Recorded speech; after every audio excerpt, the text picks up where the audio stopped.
అమృతాన్ని అందించవలసిందిగా ఆర్ష విద్యా తపస్వి శృంగేరి పీఠం ఉభయ తెలుగు రాష్ట్రాల సంచాలకులు ఆధ్యాత్మికవేత్త బంగారయ్య శర్మ గారిని సవినయంగా కోరుతున్నాము. శృతి స్మృతి పురాణానామాలయం కరుణాలయం నమామి భగవత్పాద శంకరం లోకశంకరం శంకరం శంకరాచార్యం కేశవం బాదరాయణం సూత్రభాష్యకృతౌ వందే భగవంతౌ పునః పునః నారాయణ సమారంభాం వ్యాసశంకర మధ్యమాం అస్మదాచార్య పర్యంతాం వందే గురు పరంపరాం. గురవే సర్వలోకానాం భిషజే భవరోగిణాం నిధయే సర్వవిద్యానాం దక్షిణామూర్తయే నమః. అజ్ఞానాం జాహ్నవీతీర్థం విద్యాతీర్థం వివేకినాం సర్వేషాం సుఖదం తీర్థం భారతీ తీర్థమాశ్రయే. విద్యా వినయ సంపన్నం వీతరాగం వివేకినం వందే వేదాంత తత్వజ్ఞం విధుశేఖర భారతీం. సభాకల్పతరుం వందే. ఎన్నో లక్షల జన్మల తపస్సుని ఆచరించుకోవడం వల్ల ఇంత మహత్తరమైన వేదికకి ఇవాళ మనం రాగలిగాం. ఇక్కడ ఉన్న ప్రతి ఒక్కళ్ళు కూడా అనేక జన్మలలో అనేకమైనటువంటి పుణ్యాలు చేసుకున్నటువంటి వాళ్లే కాబట్టి ఇక్కడికి రాగలిగారు. నిస్సంకోచంగా ఈ మాట నేను చెప్తున్నాను. కారణం ఏమిటి అంటే, కార్తీక మాసము అంటేనే ఒళ్ళు గగురు పొడుస్తుంది, శరీరమంతా రోమాంచితమై ఒక్కసారి ఒక్కొక్క రోమము ఇట్లా నిక్కబొడుచుకొని అలా పైకి లేచి నిల్చొని ఉంటుంది. అందులో కార్తీక మాసంలో ఏ సోమవారం వచ్చినా, సోమవారం అంటేనే పరమేశ్వరుడికి పరమప్రీతి. ఆ పరమేశ్వరుడు శరత్చంద్ర కళ్ళతోటి కూడినటువంటి చంద్రుడు ఈ కార్తీక మాసంలో భూమికి చాలా దగ్గరగా వస్తాడు. అంత దగ్గరగా భూమికి రావడం వల్ల ఈ సోమవారానికి ఇంకా ప్రశస్తి. పరమేశ్వరుడికి అత్యంత సన్నిహితంగా ఎప్పుడూ భక్తుణ్ణి నెత్తి మీద పెట్టుకుంటాడు అని చెప్పడానికి గుర్తే ఆ చంద్రమౌళీశ్వరుడిగా ఆయన తీసుకున్నటువంటి అవతారం. అలాంటి చంద్రుడంటే ఆయనకి ప్రీతి. సోమవారం ఇంకా విశేషమైనటువంటిది. ఈ సోమవారంతో పాటు ఏకాదశి కలిసి వచ్చింది, కార్తీక శుద్ధ ఏకాదశి.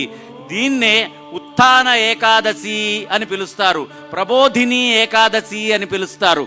ఈ ఏకాదశి చాలా విశేషమైనటువంటి ఏకాదశి. ఎప్పుడో గాని ఏకాదశి సోమవారము కార్తీక మాసంలో కలిసి రావు సాధారణంగా. అలా కలిసొచ్చినటువంటి మహత్తరమైనటువంటి మాసము ఈ విలంబినామ సంవత్సరంలో మనందరికీ లభించింది. ఈ కార్తీక మాసం ఏకాదశి సోమవారం నాడు మనమందరము ఇక్కడ జ్యోతులు వెలిగించబోతున్నాం. ఇది ఎంతో జన్మాంతర సుకృతం. అసలు ఏకాదశి అంటేనే పరమ పవిత్రమైనటువంటిది.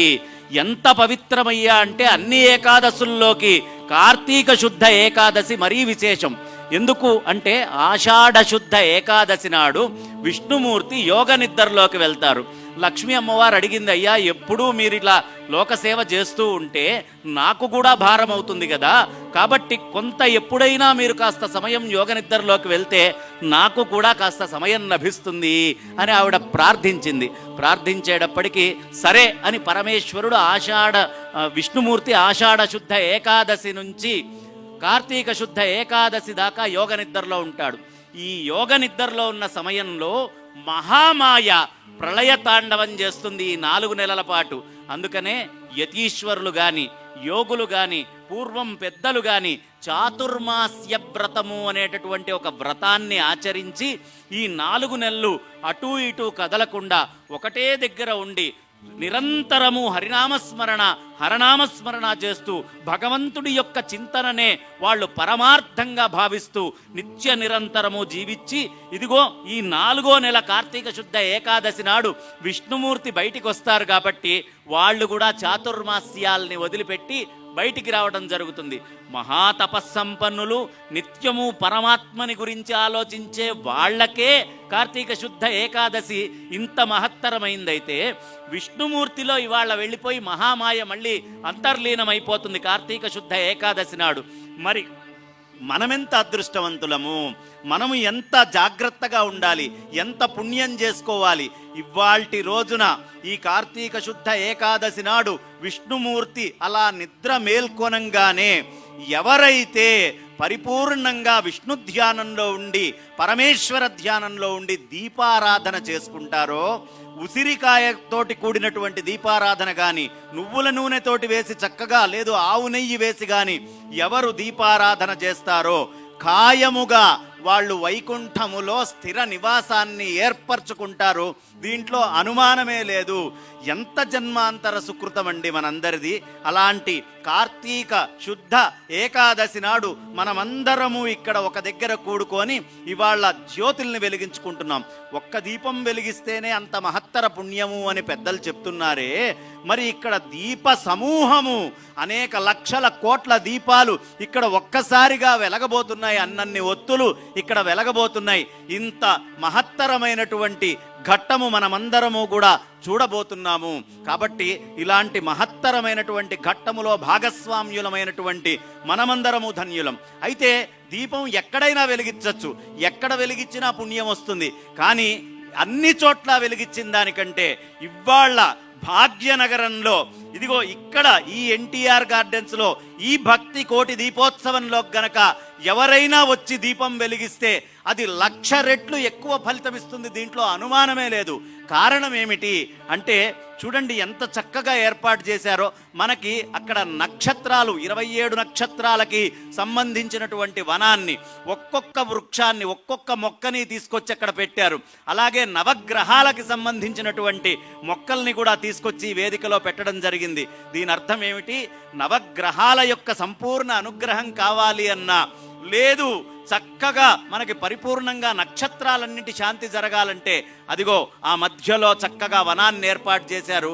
ఈ వేదికలో ఎక్కడ దీపాన్ని వెలిగించినా మన యొక్క నవగ్రహ దోషాలు, మనకి సంబంధించినటువంటి నక్షత్ర దోషాలు ఆమూలాగ్రము పరిపూర్ణముగా భస్మీపటనం అవుతాయి. దీంట్లో ఎలాంటి అనుమానం లేదు. అంత వైభవమైనటువంటి ఏర్పాటు అక్కడ చేశారు. ఒక్కొక్క గ్రహానికి ఒక్కొక్క వృక్షం ఉంటుంది. ఆ వృక్షము దగ్గర దీపం పెడితే విశేషమైన ఫలితం వస్తుంది. అలాంటిది నవగ్రహాలు, 27 నక్షత్రాల మొక్కలు ఒకటే దగ్గర ఉన్న ప్రాంతంలో మనం దీపారాధన చేస్తున్నాం. ఇంతేనా? కాదు, ఇంకా విశేషం మనకేం కలిగించారు భక్తి టీవీ నుంచి అంటే అద్భుతమైన విషయము. కాళేశ్వరుణ్ణి తీసుకొచ్చారు. కాళేశ్వరుడు ఎలాంటి కాళేశ్వరుడు? ఇవాళ మనం తెలుగు భాష అని చెప్పుకుంటున్నామంటే, తెలుగు వాళ్ళము అని చెప్పుకుంటున్నామంటే ఆ పేరు రావడానికి 3 లింగాలు కారణము. ఒకటి దాక్షారామంలో మనకి అక్కడ కనిపిస్తుంది, భీమేశ్వరుడు అక్కడ దర్శనమిస్తాడు. 2 శ్రీశైలంలో మల్లన్న మల్లికార్జున స్వామి, అది రాయలసీమకి, ఒకటి ఆంధ్రాకి, 3వది తెలంగాణలోని కాళేశ్వరము.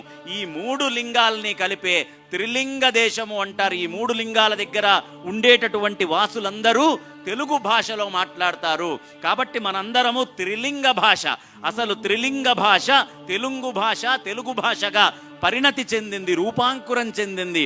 కాబట్టి ఇవాళ మనం మాట్లాడుతున్నటువంటి భాషకి మూలమైనటువంటి లింగము ఎక్కడ అంటే కాళేశ్వరుడి యొక్క ఆ పరమేశ్వర లింగమే. ఆ కాళేశ్వర లింగము ఎలాంటి లింగం అండి? అనన్య సామాన్యం. మళ్ళీ మళ్ళీ ప్రపంచంలో ఇంకో చోట చూడలేనటువంటి మహత్తరమైనటువంటి లింగము కాళేశ్వర శివలింగము. ఏమిటి కాళేశ్వర శివలింగము యొక్క అంత ప్రత్యేకత అంటే, కాళేశ్వర శివలింగంలో ఒకటే పానువట్టములో 2 లింగాలు ఉంటాయి. 2 లింగాలలో ఒకటి కాళేశ్వరుడు, రెండోది ముక్తేశ్వరుడు. కాళేశ్వర ముక్తేశ్వరుడు. ఎందుకు ఇది మీకు చెప్తున్నాను అంటే, ఇవాళ కార్తీక మాసం సోమవారం మీరందరూ దీపం వెలిగించుకుంటున్నారు. దీపం వెలిగించుకుండే ముందు అసలు ఎలాంటి స్వామి దగ్గర వెలిగించుకుంటున్నారు, ఎంత మహత్తరమైనటువంటి పరమేశ్వరుడి దగ్గర వెలిగించుకుంటున్నారు అనే విషయాన్ని తెలిసి వెలిగిస్తే తెలిసి చేసేటటువంటి కర్మకి అత్యున్నతమైన ఫలితం వస్తుంది. కాబట్టి ఖచ్చితంగా మీ అందరికీ తెలియాలి అనే ఉద్దేశంతో చెప్తున్నాను. ఈ శివలింగం ఏదైతే ఉందో ఆ శివలింగాలలో ఎప్పుడైనా మీరు గుర్తుంచుకోండి, ఇప్పుడు మీకు తెలుస్తుంది. కాళేశ్వర ముక్తేశ్వర లింగాలు. కాళేశ్వర లింగం ఎలా వచ్చింది అంటే, యముడు మహా తపస్సును ఆచరించాడు. 1000 సంవత్సరాల పాటు ఘోరమైన తపస్సును ఆచరించాడు. కృతయుగ సమయంలోనే ఆ తపస్సులను ఆయన చేసుకుంటూ వచ్చాడు. పరమేశ్వరుడు ప్రత్యక్షమయ్యాడు. ఏమిటి నాయన, ఏమిటి, ఎందుకు ఇంత ఘోరమైన తపస్సును నువ్వు ఆచరించావు అంటే ఆయన చెప్పాడు పరమేశ్వరుడికి యముడు, స్వామి ఏమీ లేదయ్యా, అందరూ నీ దగ్గరకు వస్తున్నారు, నీకు అభిషేకం చేస్తున్నారు. నమస్తే అస్తు భగవన్ విశ్వేశ్వరాయ మహాదేవాయ త్రయంబకాయ త్రిపురాంతకాయ త్రికాగ్నికాలాయ కాలాగ్ని రుద్రాయ నీలకంఠాయ మృత్యుంజయాయ సర్వేశ్వరాయ సదాశివాయ శ్రీమన్మహాదేవాయ నమః అని చక్కగా వచ్చి నీ మీద అన్ని పాలు పోస్తున్నారయ్యా, అన్ని నీళ్లు పోస్తున్నారు. వాళ్ళు ప్రత్యక్షం కైలాసానికి వైకుంఠానికి వెళ్ళిపోతున్నారు. మరి నా యమలోకానికి ఎవరు రావట్లేదయ్యా, మరి దీనికి ఏదైనా మార్గం చెప్పు అంటే అప్పుడు పరమేశ్వరుడు, సరే ఇక్కడ నీకు గుర్తుగా నువ్వు 1000 సంవత్సరాలు తపస్సు చేశావు కాబట్టి కాళేశ్వరుడి రూపాన్ని నువ్వు ధరించు, ముక్తేశ్వరుడి రూపాన్ని నేను ధరిస్తా. ఎవరైనా సరే ముందు వచ్చి కాళేశ్వరుడి మీద ఒక చుక్క పాలు పోసి తర్వాత నా మీద ఎవరు పాలు పోస్తారో వాళ్ళందరూ ముక్తికి ఖచ్చితంగా అర్హులవుతారు. వాళ్ళందరూ కూడా ఆ ముక్తికాంతని పొంది నా కైలాసానికి చేరతారు. ఎవరెవరైతే ముక్తేశ్వరుడికి పాలు పోయకుండా ముక్తేశ్వరుడికి ముందు పాలు పోసి తర్వాత కాళేశ్వరుడికి అభిషేకం చేస్తారో, నీళ్లతోటో పాలతోటో అర్చన చేస్తారో, అలాంటి వాళ్ళందరూ ఖాయముగా నీ నరకానికే వస్తారు పోవయ్యా అని చెప్పారు. అందుకనే చూడండి, ఒకటే పానువట్టం మీద 2 శివలింగాలు ప్రతిష్ఠితమయ్యి ఉంటాయి. అంత మహత్తరమైనటువంటిది. ఇంకా గొప్పతనం ఏమిటి అంటే, మనకి త్రివేణి సంగమాలు చాలా తక్కువ దొరుకుతాయి. ప్రయాగలో మనం అలహాబాద్ దగ్గర ప్రయాగ కుంభమేళా చేసుకోబోతున్నాం తొందరలో. అక్కడ అద్భుతమైనటువంటి త్రివేణి సంగమం. తర్వాత అంత మహత్తరమైనటువంటి త్రివేణి సంగమం ఎక్కడ ఉంది అంటే దక్షిణ కాశీ అయినటువంటి కాళేశ్వరములో మాత్రమే ఉంది. కాళేశ్వరంలో త్రివేణి సంగమం ఎంత అద్భుతంగా ఉంటుంది. గోదావరి ఎక్కడి నుంచి వచ్చింది? గౌతముడు తపస్సు చేస్తే శిరస్సులోంచి గంగని ఇంకొక పాయగా వదిలిపెట్టారు కాబట్టే దాన్ని గౌతమి గంగా అంటారు. ఆ గంగా తర్వాత ప్రాణహిత, మూడోది అంతర్వాహినిగా సరస్వతి. మన ఆంధ్ర, మన తెలంగాణ, మన తెలుగు ప్రజలందరినీ ఉద్ధరించడం కోసం ఇదిగో తెలుగు గడ్డ మీద కాళేశ్వరంలో అంతర్వాహినిగా ఆ తల్లి ప్రవహిస్తూ బయటికి వస్తుంది. అంత మహత్తరమైనటువంటి త్రివేణి సంగమాన్ని మనం కాళేశ్వర క్షేత్రంలో చక్కగా చూడొచ్చు. అలాంటి కాళేశ్వర స్వామి వారు రాబోతున్నారు. ఏమి తపస్సండి, ఏమి జన్మాంతర సుకృతము, ఎంత భాగ్యము. అలాంటి కాళేశ్వర స్వామి సన్నిధిలో చక్కగా దీపం వెలిగించుకోబోతున్నాం. పోనీ కాళేశ్వరుడితోటి ఆగామా అంటే, ఎక్కడ అమరేశ్వర స్వామి, అమరలింగేశ్వర స్వామి వైభవమైనటువంటి ఆ స్వామిని మంచు కొండల్లోంచి, అక్కడి నుంచి మంచు స్వరూపంగా ఉండే ఆ స్వామి యొక్క ప్రతిరూపాన్ని, ప్రతిబింబాన్ని తీసుకొచ్చి మనకిక్కడ అమరనాథుని ప్రత్యక్ష ప్రదర్శన చేశారు. చూడండి ఎంత వైభవంగా అమరనాథుడు దర్శనమిస్తున్నాడో. కాసేపట్లో విశేషమైనటువంటి అర్చన, అభిషేకాదులు ఇక్కడ మనం ఆ అమరేశ్వర స్వామికి చేసుకోబోతున్నాం. విశేషమైనటువంటి పుష్పార్చనని ఇక్కడ మనం చేసుకోబోతున్నాం. అలాంటి అమరేశ్వర స్వామి సన్నిధిలో దీప ప్రజ్వలన చేస్తున్నాం. నవగ్రహాలు, మనకి సంబంధించిన నక్షత్రాలకు సంబంధించిన చెట్లు, ఇక్కడ అద్భుతమైనటువంటి కాళేశ్వర ముక్తేశ్వర స్వాములు, అమరలింగేశ్వరుడు. పోనీ ఇక్కడికే అయిపోయిందా అంటే, ఈ కార్తీక సోమవారం నాడు ఇంకొక విశేషమైన ఏర్పాటు చేయడం జరిగింది. ఏమిటి అంటే, మహాలక్ష్మిని తీసుకొచ్చారు. కొల్హాపూర్ మహాలక్ష్మి అమ్మవారిని. ఎంత విశేషమండి! కొల్హాపూర్ మహాలక్ష్మి అక్కడ వచ్చి కూర్చుంది. వాళ్ళ ఏకాదశి. స్వామి నిద్ర లేస్తాడు. స్వామి నిద్ర లేవడం గురించి ఆ తల్లి ఎదురు చూస్తూ అక్కడ కూర్చోనుంది. మనందరితోటి కూడా అద్భుతంగా దీపారాధన సాక్షిగా చేయిస్తుంది. చాలా మందికి తెలియని విషయం ఏమిటి అంటే, మనం తిరుమల చాలాసార్లు వెళ్తాం. అంటే ఆ అంటే తిరుమలకి వెళ్తూ ఉంటాం. ఎప్పుడూ తిరుమల క్షేత్రంలో మనం దర్శనం చేసుకోవడానికి తిరుగుతూ ఉంటాం.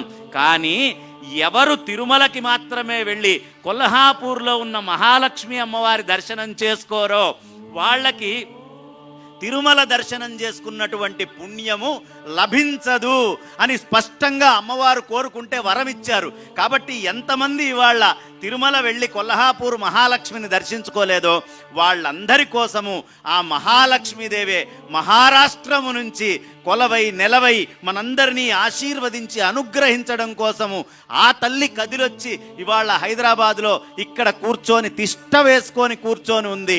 కాబట్టి ఖచ్చితముగా ఆ కొల్హాపూర్ మహాలక్ష్మి ఇక్కడ ఉండగానే మనం దర్శనం చేసుకుంటే, మనలో తిరుమల వెళ్ళని వాళ్ళు ఉండరు కాబట్టి, కొల్హాపూర్ వెళ్ళని వాళ్ళు చాలామంది ఉంటారు కాబట్టి వాళ్ళందరికీ కూడా సంపూర్ణమైనటువంటి తిరుమల యాత్ర ఫలము అనేటటువంటిది లభిస్తుంది.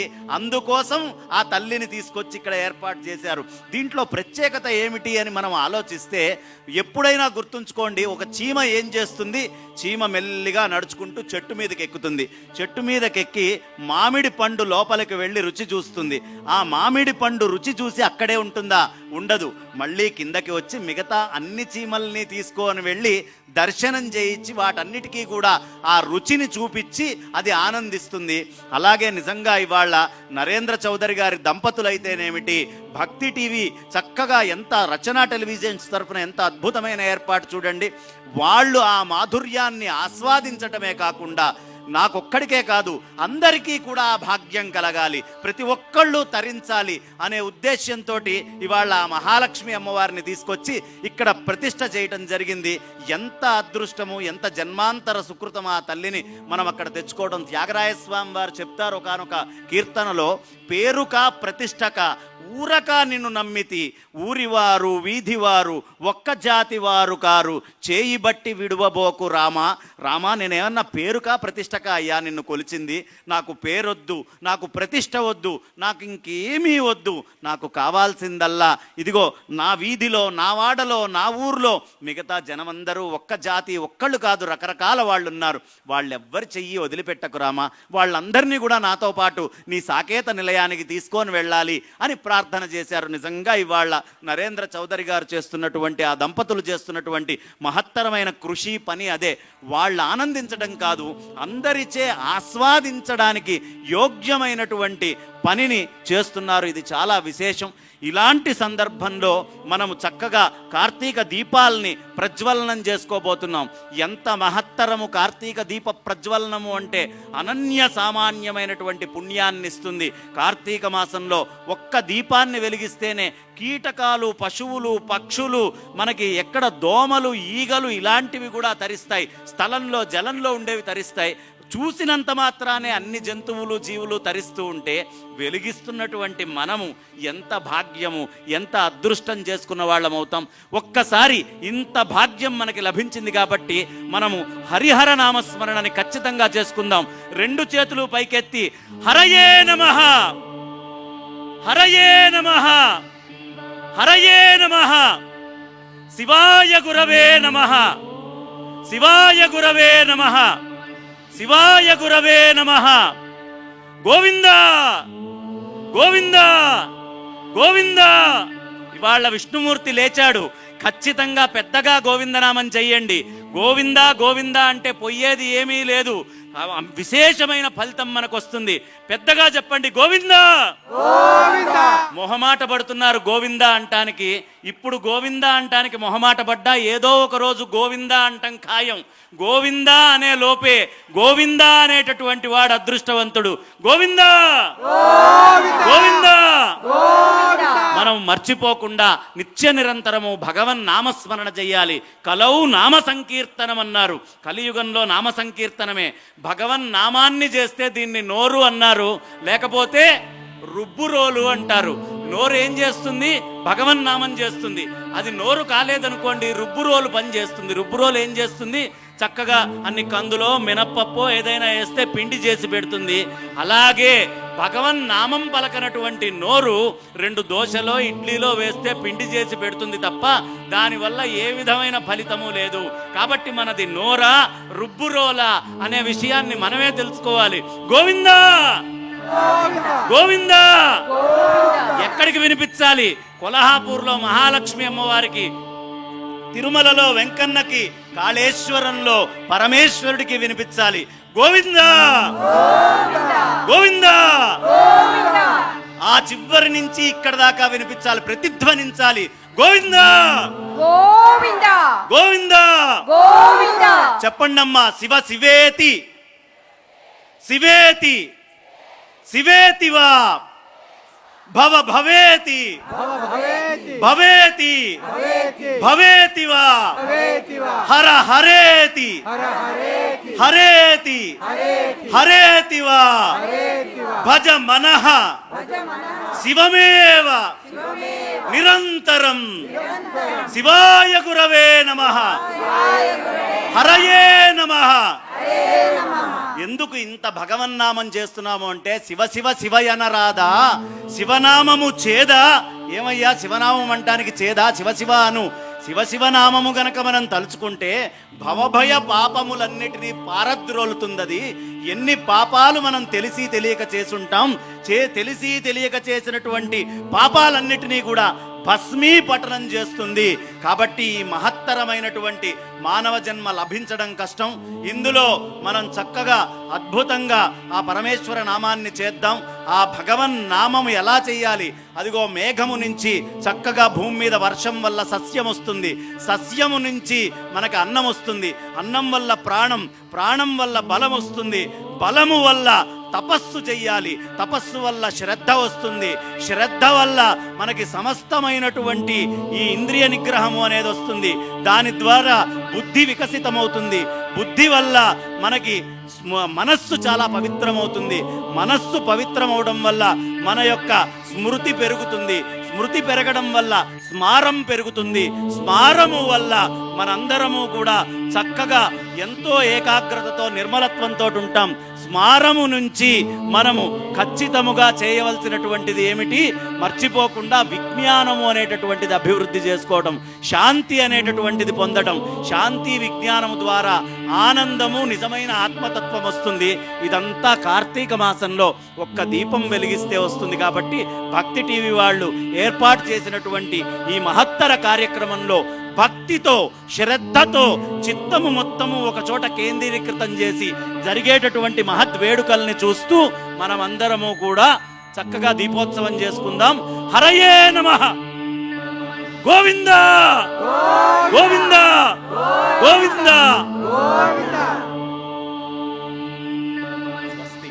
చక్కటి ప్రవచనామృతాన్ని అందించిన ఆర్ష విద్యా తపస్వి ఆధ్యాత్మికవేత్త బంగారయ్య శర్మ గారికి మీ అందరి తరపున ధన్యవాదాలు తెలియజేసుకుంటూ కార్తీక సోమ